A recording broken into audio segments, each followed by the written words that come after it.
బతుకమ్మ. బతుకమ్మ మన సంస్కృతికి చిహ్నం.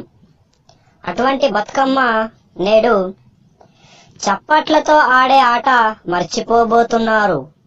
మన పూర్వీకులు ఇచ్చిన పాటలు మర్చిపోబోతున్నారు. భక్తితో చేసే పండుగను డీజే బాక్సులతో చేస్తున్నారు. వీటిని మంచిగా ఉపయోగించాలి. ఆ దేవతకి ఇష్టం ఉండే విధంగా ఉంటే తప్పులేదు. వినాయక నవరాత్రులకి అర్థం లేకుండా చేశారు. బతుకమ్మ పండుగను అలాగే చేయబోతున్నారా? మీ పిల్లలకి బతుకమ్మ సంస్కృతిని ఇలాగే నేర్పిస్తారా? చేతితో చప్పట్లు కొట్టేది లేదు, నోటితో పదం పాడేది లేదు. ఒక్కసారి ఆలోచించండి. మన పూర్వీకులు మనకు ఇచ్చింది ఇదేనా? మనం చేసే ఈ డ్యాన్స్ల ద్వారా ఆ దేవతకి ఆనందం కలుగుతుందా?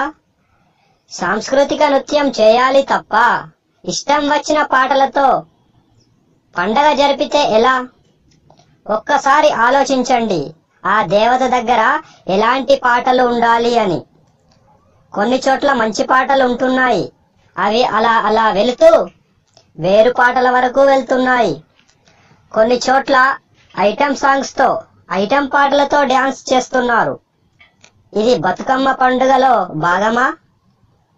ఇప్పుడు మన పక్క ఇంటి వాళ్ళు, పక్క వాడవాళ్ళు కావచ్చు, కానీ తరువాత మన అక్క, చెల్లి, భార్య, కూతురు వారినే అనుసరిస్తారు. రాబోయే రోజుల్లో ఇష్టం వచ్చిన పాటలతో ఇష్టం వచ్చిన డ్యాన్స్ చేస్తారు కావచ్చు. మన పిల్లలు బతుకమ్మ పండుగ చూస్తున్నారు. వారు అనుకుంటారు పండగ అంటే మనకు ఇష్టం వచ్చిన పాటలతో ఎలాంటి డ్యాన్స్ చేయడమే అని. ఇది నిజం. భవిష్యత్తులో పండుగలో చాలా మార్పు రాబోతుంది. అది సమాజానికి మంచి చేయదు.